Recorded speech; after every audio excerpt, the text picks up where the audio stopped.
When a schoolmaster says goodbye to his wife in the morning, there is often no telling what time he will be back at night. Apart from his duties in the school, there are many outside activities in the town that demand his support. He lives on the edge of the Highlands of Scotland. Although the town is small, the school serves a wide area. Some of the pupils live in remote spots, far away from buses and trains. They have to be collected every day in a car provided by the school.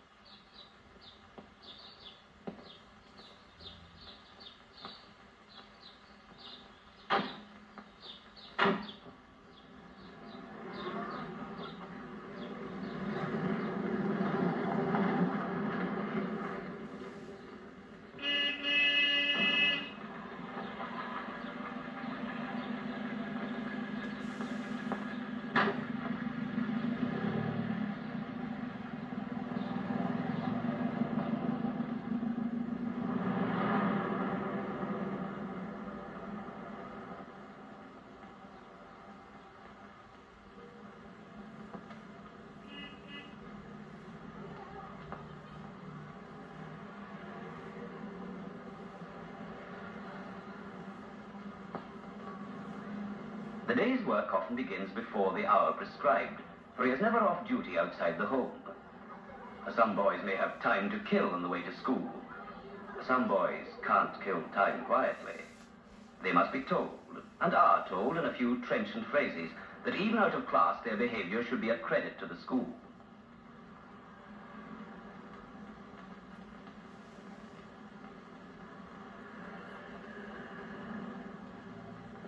Administrative details are always having to be settled and changed. If not dealt with on the spot, they may slip the mind. So when he sees the headmaster in the street, he seizes the opportunity and they talk things over as they go along.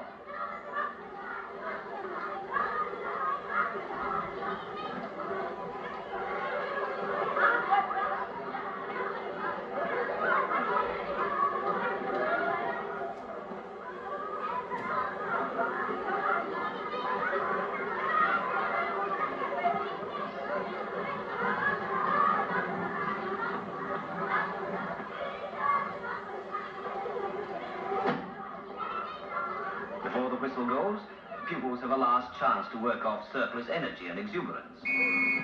Then they must bring their minds to bear on more serious matters.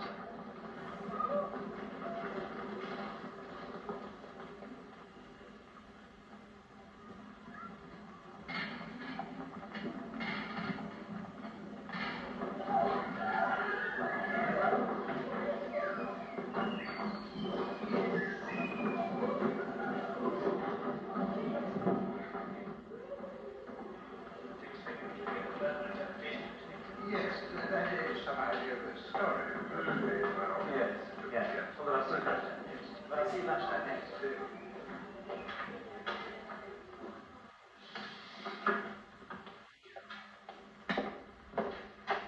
Morning, White.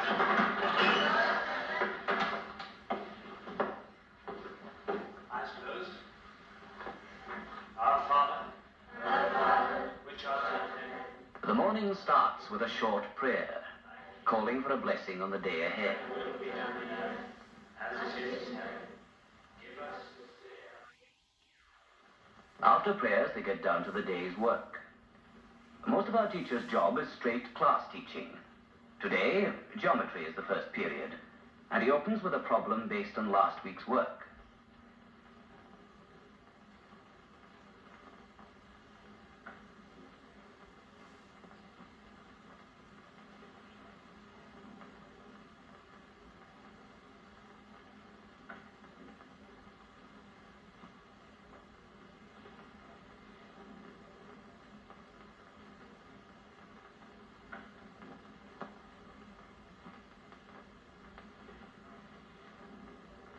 The function of schooling is not to fill young minds with facts, but to encourage them to work things out for themselves. A boy's mind can seem exasperatingly slow. So the main ingredient of a good teacher is patience, mingled with an appreciation of the difficulties that arise at this age.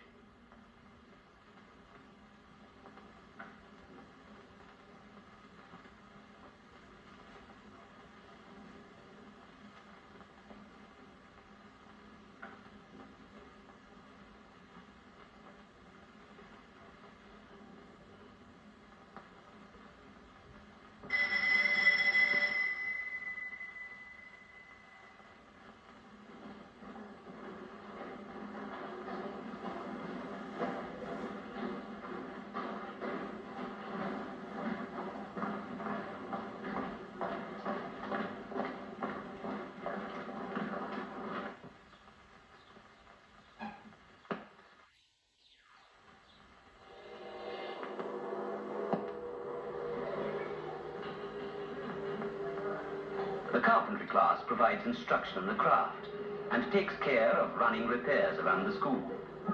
This morning, there is a cinema screen to be collected.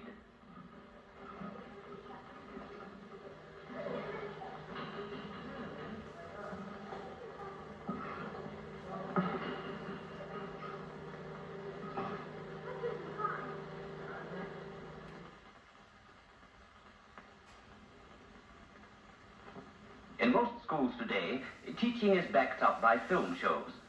So subjects too large to be brought into class or too distant to be visited are shown on the screen. The projector is not an easy way out for the teacher. On the contrary, he must have at his fingertips all the facts that the picture only crystallizes and be ready to answer questions shot at him in the dark. Today, distant countries are his theme. And the pupils have a glimpse of how people live and what they do in Southeast Asia.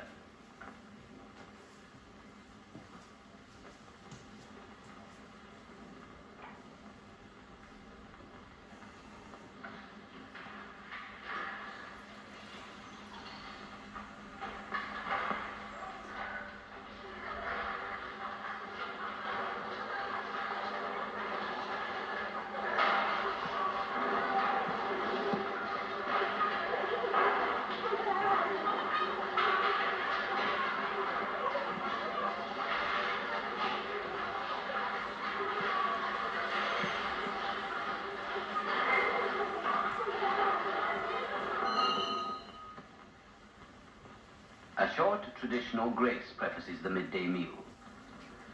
There is no separate table for the staff at this school.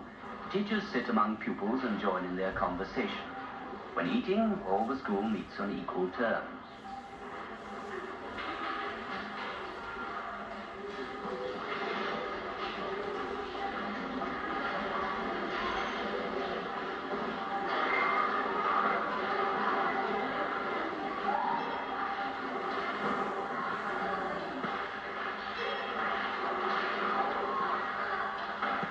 After the business of food, the business of food production. In an agricultural community, practical knowledge of farming is just as important as anything to be learned from books, and it is never too early to learn how to judge cattle. For this lesson, the boys go to the man best qualified to take it, the farmer himself.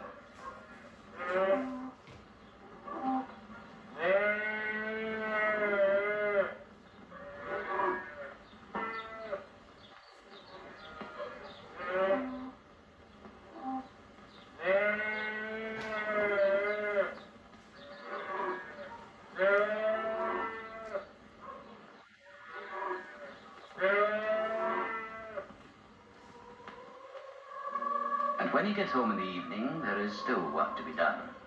There are exercises to be marked, lessons to be prepared. But he must still keep an eye on the time, as there is a meeting tonight.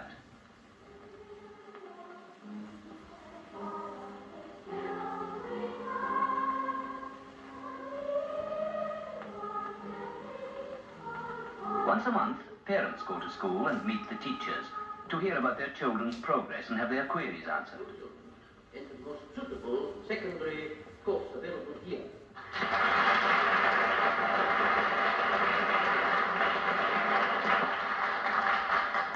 Now, would anyone care to ask a question? Yes, Mr. McLean, I would like to ask a question. My son has been absent recently through illness. Will that affect his final examination marks? Your son, Mrs. Jackson, is in Mr. Donald's class, and I think that he can give you an assurance on that point.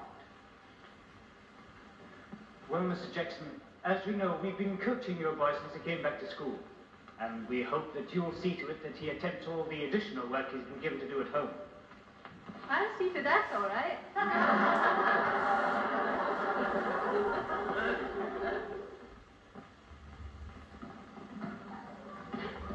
His job is not all brain work. In between times, he must keep fit enough to lead the class at physical training. At this school, free activity and team games are emphasized rather than rigid drilling. Exercise may ensure a high level of physical fitness, but health problems can still arise. To keep them to a minimum, at regular intervals, the whole school is medically examined.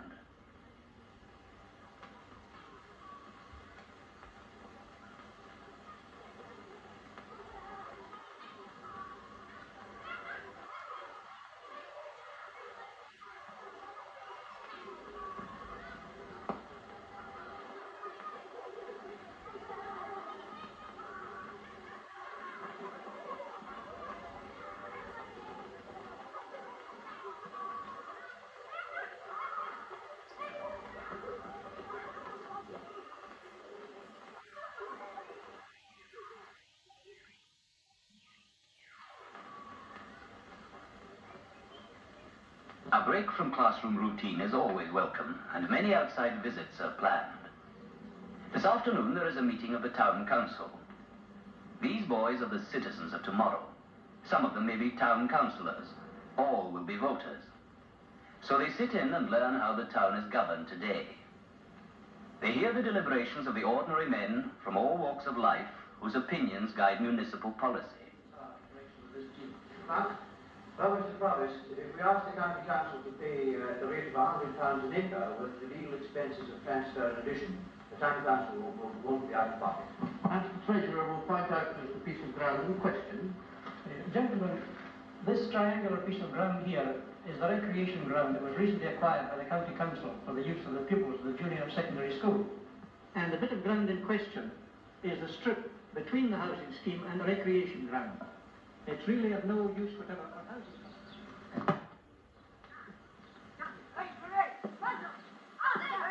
Sport is part of a teacher's job, and although he doesn't play for either team, the game still keeps him on his toes.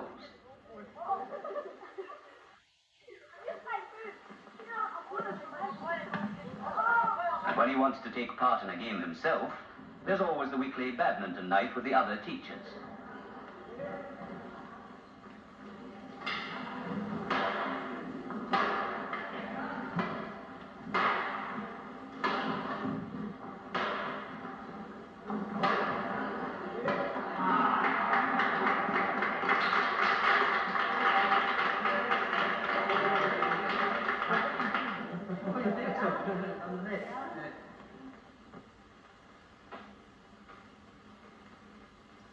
Every term, examinations are held. They're not only a test of how well the term's teaching has been absorbed, but also a training for the public examinations which lie ahead. To maintain the impersonality of a public examination, candidates are known by numbers instead of names.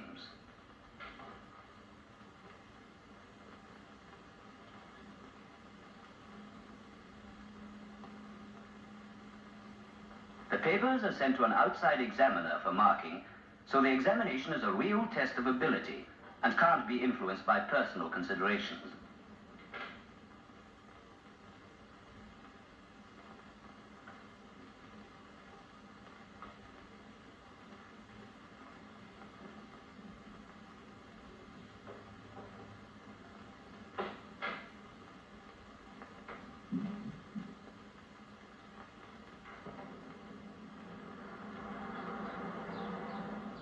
At the end of term, even Saturday morning finds him at school. Tonight there is a school party, and some of the boys are getting things ready. The organization is entirely in the hands of a committee of pupils. Members of the staff are enlisted purely in an advisory capacity and not to give orders.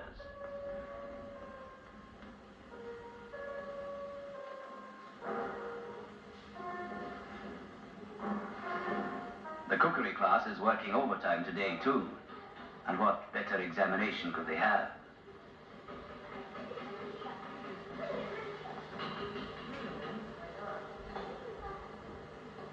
To the squad detailed to fetch the food, temptation is hard to resist. But conscience is strong and supervision keen. So the refreshments reach the party intact.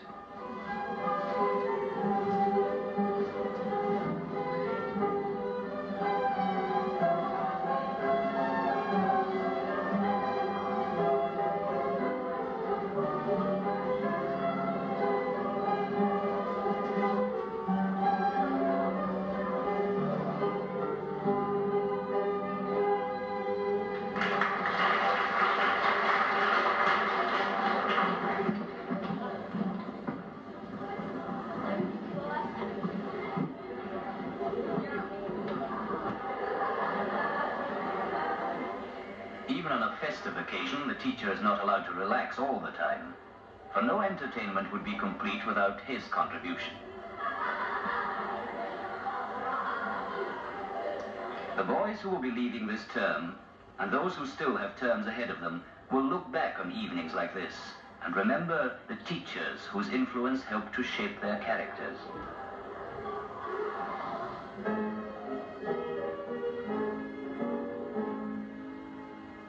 There's in land a country mountains in sky, and pastures in fields and lowlands far by.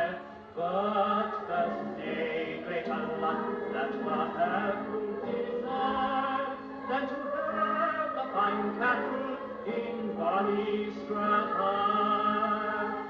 Oh, it's up in the morning of war to the hill, when the slim summer days are so warm and so still, till the peacock and garlic is girdled with fire, and the evening falls gently